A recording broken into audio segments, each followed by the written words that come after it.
Hello friends, welcome to TGR standards. Friends, आज हमारी शिक्षण अभिरुचि की 3rd क्लास शुरू करते हैं। पहला क्वेश्चन,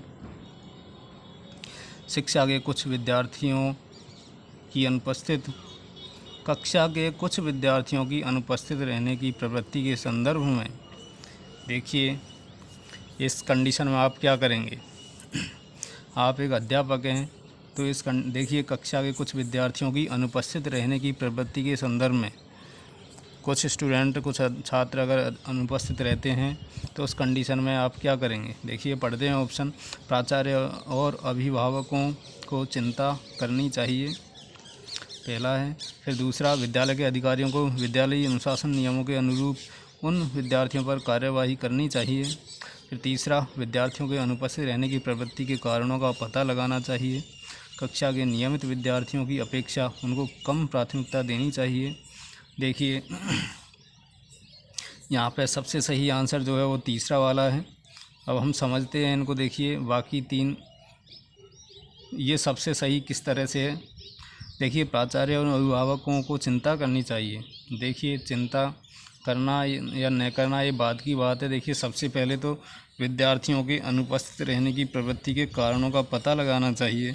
देखिए अनुपस्थित क्यों रह रहे हैं, हो सकता है ज़रूरी काम आ गया हो, तो अनुपस्थित रहने की प्रवृत्ति के कारणों का पता लगाना चाहिए। ये सबसे सही आंसर है। तो देखिए पहला इस तरह से इस कम सही है। फिर दूसरा देखते हैं, विद्यालय के अधिकारियों को विद्यालयी अनुशासन नियमों के अनुरूप उन विद्यार्थियों पर कार्यवाही करनी चाहिए। देखिए कार्यवाही करने से पहले का काम है ये, कार्यवाही बाद की बात है। देखिए कारणों का पता लगाओ, सबसे पहले का काम है हम उनकी अनुपस्थिति रह रहे हैं जो वो क्यों रह रहे हैं उस कारण का पता लगाएं।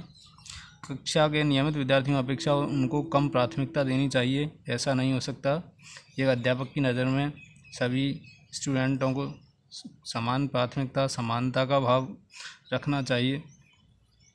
तो सबसे सही आंसर देखिए यहाँ पे उनके अनुपस्थित रहने के कारण का पता लगाना चाहिए कि वे अनुपस्थित क्यों थे।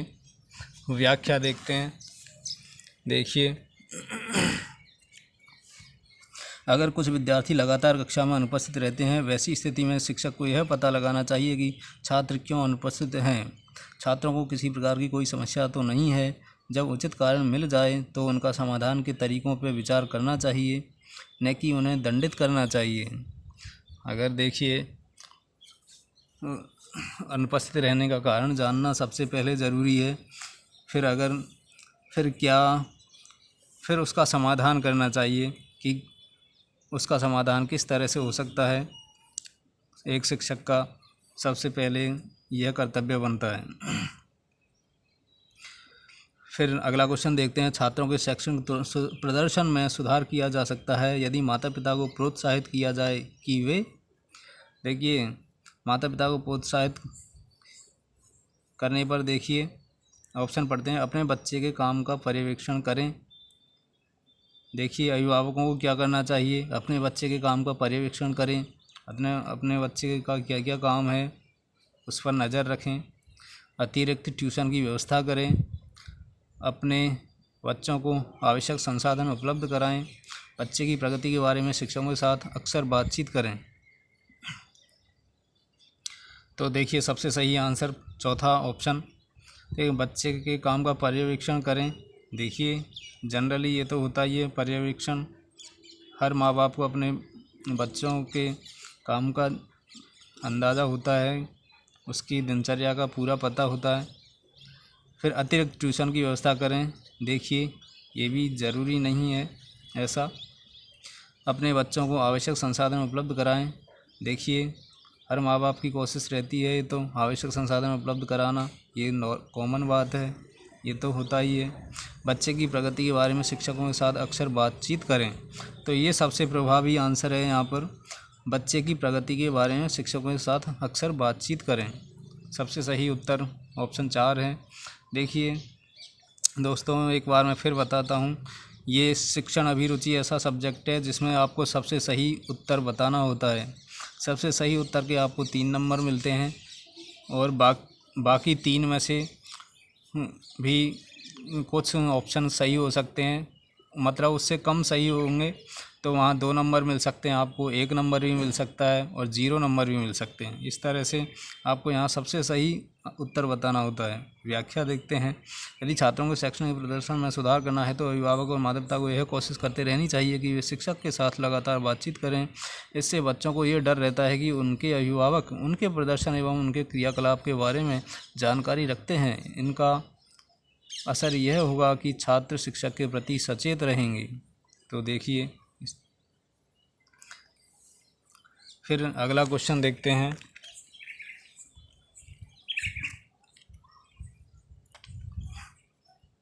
आपका एक विद्यार्थी उत्तर पुस्तिकाओं में मूल्यांकन के लिए आप पर पक्षपात का आरोप लगाता है, आप इसे कैसे हल करेंगे? देखिए, आपने कॉपियां जांच की हैं और नंबर दिए हैं सभी स्टूडेंट्स को।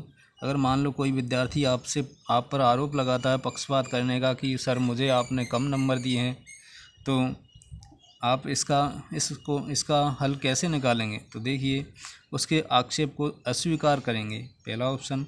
दंडात्मक कार्यवाही अपनाएंगे, उसकी वास्तविक स्थिति को दिखाने का प्रयास करेंगे, उसकी उत्तर पुस्तिका तथा कुछ अन्य पुस्तिकाओं को उसे दिखाएंगे। तो देखिए, सबसे सही आंसर ऑप्शन 3।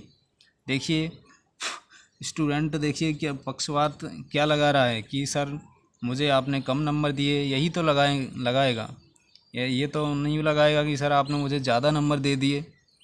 अधिकतर वैसे जनरली यही होता है कि सर मेरे इतने से ही नंबर कैसे आए। तो उस कंडीशन में एक अध्यापक को क्या करना चाहिए? उसकी वास्तविक स्थिति को दिखाने का प्रयास करेंगे, उनको उनकी उत्तर पुस्तिका दिखाएंगे। इस तरह से उनका जो भी उनके मन में जो डाउट है, जो संदेह है, उसको हटाने की कोशिश करेंगे उनको। तो व्याख्या देखते हैं। देखिए, अगर कोई छात्र अपनी उत्तर पुस्तिका के मूल्यांकन से संतुष्ट नहीं है और शिक्षक पर पक्षपात का आरोप लगाता है तो वैसी स्थिति में शिक्षक को उसे न तो दंडित करना चाहिए और न ही उपेक्षा, बल्कि शिक्षक को उसके सामने उसके वास्तविक उत्तर को बताना चाहिए, जिससे उसे उचित प्रतिक्रिया फीडबैक मिल सके। तो ये सबसे सही आंसर है, उसकी वास्तविक स्थिति को दिखाने का प्रयास करेंगे। फिर देखते हैं कमज़ोर नेतृत्व का क्या परिणाम होगा। अगला क्वेश्चन है कमज़ोर नेतृत्व का क्या परिणाम होगा। देखिए, एक संगठन है, उसका कोई नेता होता है, किसी भी तरह का संगठन मान लीजिए आप, संगठन के अंदर एक नेता भी होता है। अगर उस संगठन का नेता एक अच्छा इंसान नहीं है, उसका नेतृत्व अच्छा नहीं है, अगर नेतृत्व अच्छा नहीं करेगा तो क्या होगा इसका परिणाम? देखिए, संगठन में टूटन, संगठन में विद्रोह, संगठन में नई शक्ति का उदय, कोई प्रभाव नहीं। तो देखिए, संगठन टूटना, संगठन को जोड़ के रखना, देखिए एक नेतृत्व का गुण, मुख्य गुण है।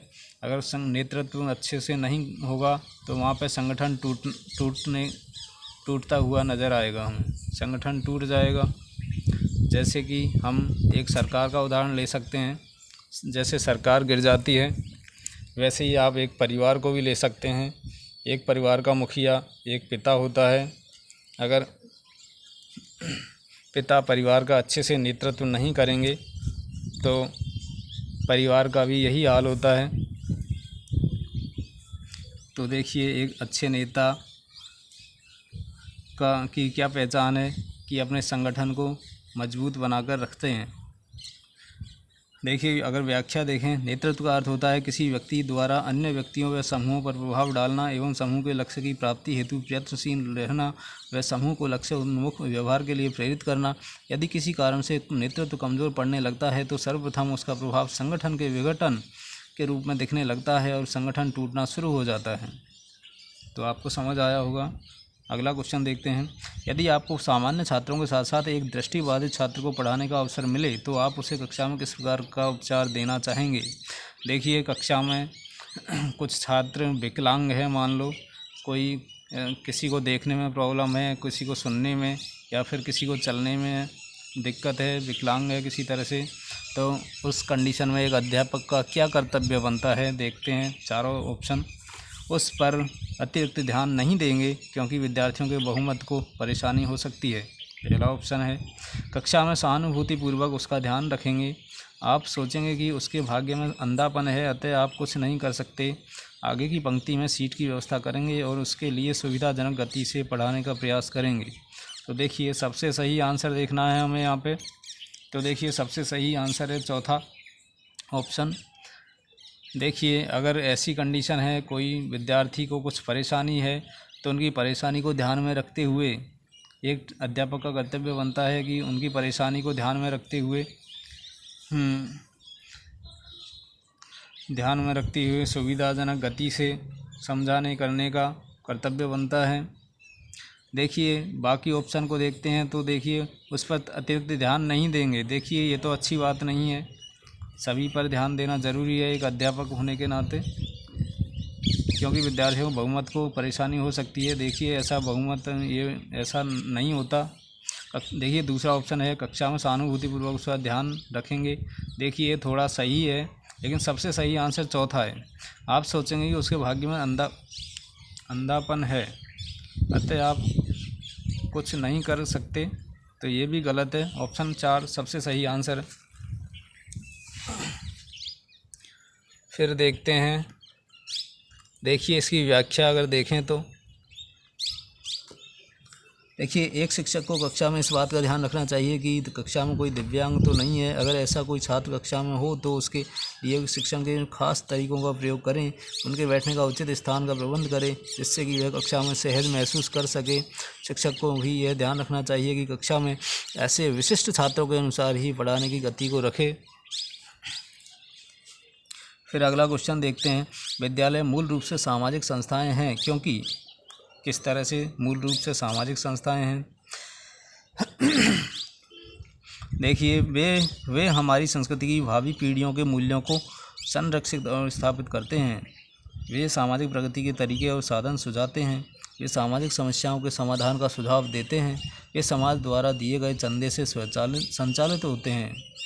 तो देखिए सबसे सही आंसर, वे हमारी संस्कृति की भावी पीढ़ियों के मूल्यों को संरक्षित और स्थापित करते हैं। यहाँ पे सबसे सही आंसर पहला। व्याख्या देखते हैं, विद्यालय का कार्य न सिर्फ शिक्षण गतिविधियों में संलिप्त रहता है, बल्कि यह एक सामाजिक संस्था के रूप में भी कार्य करता है, जिसका उद्देश्य बच्चों में सामाजिक व सांस्कृतिक मूल्यों का विकास करना होता है। ये सामाजिक व सांस्कृतिक मूल्यों को भावी पीढ़ी के लिए संरक्षित व स्थापित करता है। देखिए एक विद्यालय का कर्तव्य सिर्फ पठन कार्य का ही नहीं होता, सभी तरह का एक व्यक्ति का पूरी तरह से उसके व्यक्तित्व का विकास होना ज़रूरी है। तो हर तरह का विकास एक विद्यालय से जुड़ा होता है किसी भी व्यक्ति का।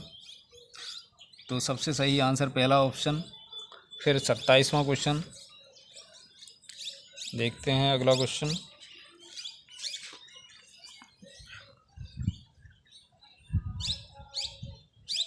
कक्षा में प्रभावी अनुशासन बनाए रखने के लिए शिक्षक को चाहिए कि देखिए क्या करना दे, छात्रों को वह करने दे जो उन्हें पसंद है, छात्रों के साथ सख्ती से पेश आएँ, छात्रों को हल करने के लिए कुछ समस्याएं दें, उनके साथ विनम्रता और दृढ़ता से पेश आएँ। तो देखिए छात्रों को वह करने दे जो उन्हें पसंद है, देखिए ये बिल्कुल गलत है। छात्रों के साथ सख्ती से पेश आएँ, देखिए सख्ती से पेश आना हमने पिछली कक्षा में पढ़ा था। ऐसा अध्यापक जो सख्ती बरतता है वो सफल नहीं हो सकता उसके काम में एक अध्यापक के रूप में। तो ये भी गलत है। छात्रों को हल करने के लिए कुछ समस्याएं दे, ये यहाँ पे सबसे सही आंसर है। देखिए उनके साथ विनम्रता और दृढ़ता से पेश आएँ। देखिए विनम्रता दृढ़ता, देखिए ये भी यहाँ पे गलत आंसर है। तो देखिए छात्रों को हल करने के लिए कुछ समस्याएं दें। देखिए एक शिक्षक कक्षा में जाता है तो कुछ ना कुछ उनको उनके विकास कुछ ना कुछ उनको समझाने के तौर के उद्देश्य से ही जाता है कि मुझे आज विद्यार्थियों को क्या देना है, क्या समझाना है। तो छात्रों को हल करने के लिए कुछ समस्याएं दें, इस तरह से ये सबसे सही आंसर है। देखिए कक्षा में छात्रों को अनुशासित बनाए रखने के लिए उन्हें व्यस्त रखना ज़रूरी होता है, इसलिए शिक्षक को यह कोशिश करनी चाहिए कि सभी छात्र कुछ न कुछ कक्षा के कार्य में व्यस्त रहें, इसलिए उन्हें कुछ प्रश्न हल करने के लिए देने चाहिए। देखिए तो इस तरह से आपको समझ आया होगा व्याख्या से। अगर आपके पास भी ये बुक, ये मेरे पास लक्ष्य की बुक है, आपके पास भी अगर यह बुक है तो आप उसको लेकर बैठ सकते हैं और इस वीडियो को देख सकते हैं। देखिए, अभिवृत्ति का आशय है, अभिवृत्ति का क्या आशय है, क्या अर्थ है? किसी वस्तु को स्वीकारना अथवा अस्वीकारना, किसी वस्तु को न तो स्वीकारना अथवा न ही अस्वीकारना, किसी वस्तु को पूर्ण रूप से स्वीकारना अथवा कुछ रूप से अस्वीकारना, किसी वस्तु को केवल स्वीकारना। अभिवृत्ति का देखिए आशय अर्थ होता है किसी वस्तु को स्वीकारना अथवा अस्वीकारना, मानना या न मानना। देखिए वो कुछ कोई भी जो बात है या फिर कोई वस्तु कुछ भी कोई भी बात मामला कुछ भी हो सकता है। अगर वो सही है या गलत है, अगर सही नहीं है तो हम उसको स्वीकार नहीं करेंगे, अगर वो वास्तव में सही है तो उसको स्वीकारेंगे। तो अभिवृत्ति का मतलब यही होता है किसी वस्तु को स्वीकारना अथवा अस्वीकारना। देखिए व्याख्या पढ़ते हैं। अभिवृत्ति का आशय किसी व्यक्ति, वस्तु, विचार, स्थिति के बारे में सकारात्मक या नकारात्मक भाव की उपस्थिति से है। इसमें नापसंद को अस्वीकार व पसंद की स्थिति को स्वीकारने की प्रवृत्ति मिलती है। फिर देखते हैं अगला क्वेश्चन, एक अध्यापक के रूप में आप प्राथमिकता देंगे। देखिए, बच्चों में आलोचनात्मक एवं वैज्ञानिक चिंतन के विकास को, समय पर पाठ्यक्रम पूर्ण करने को, धीमे अधिगम वाले विद्यार्थियों को सामान्य विद्यार्थियों को समकक्ष लाने हेतु प्रयास करने को, बच्चों में श्रेष्ठ अध्ययन आदतों के विकास को। देखिए, ये सभी जो अन्य 2, 3 और 4 ऑप्शन में है वो इस पहले वाले ऑप्शन के अंदर आता है सब। यहाँ पे सबसे सही आंसर है वो पहला है, बच्चों में आलोचनात्मक एवं वैज्ञानिक चिंतन के विकास को। उनका देखिए मूल उद्देश्य छात्रों का विकास होना चाहिए हर तरीके से, सामाजिक, नैतिक।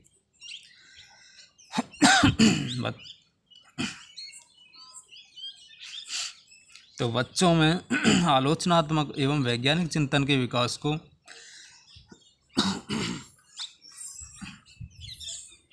सबसे सही आंसर है। फिर लास्ट क्वेश्चन आज का, देखिए, विद्यालय में पर्यावरण शिक्षा पढ़ाई जानी चाहिए क्योंकि देखिए, पर्यावरण शिक्षा क्यों पढ़ाई जाती है? हम पर्यावरण को से बच नहीं सकते, यह एक सरल विषय है।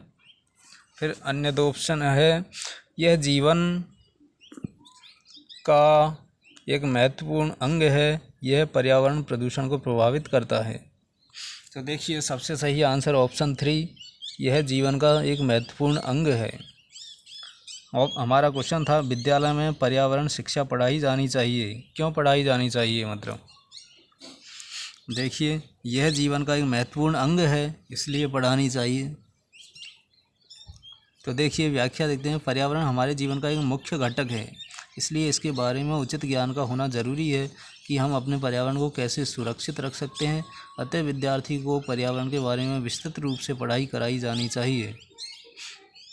हम पर्यावरण से देखिए हमारा डायरेक्ट हमारा पर्यावरण के साथ में जुड़ाव है, तो उसको समझना ज़रूरी है। इस तरह हमारा पर्यावरण से संबंध है, किसी न किसी तरह से पर्यावरण से हमारा संबंध है, तो हमें समझना ज़रूरी है और इस कारण हमको पर्यावरण पढ़नी चाहिए, पर्यावरण विषय पढ़ाई जाती है। तो दोस्तों, आज की क्लास समाप्त होती है। धन्यवाद।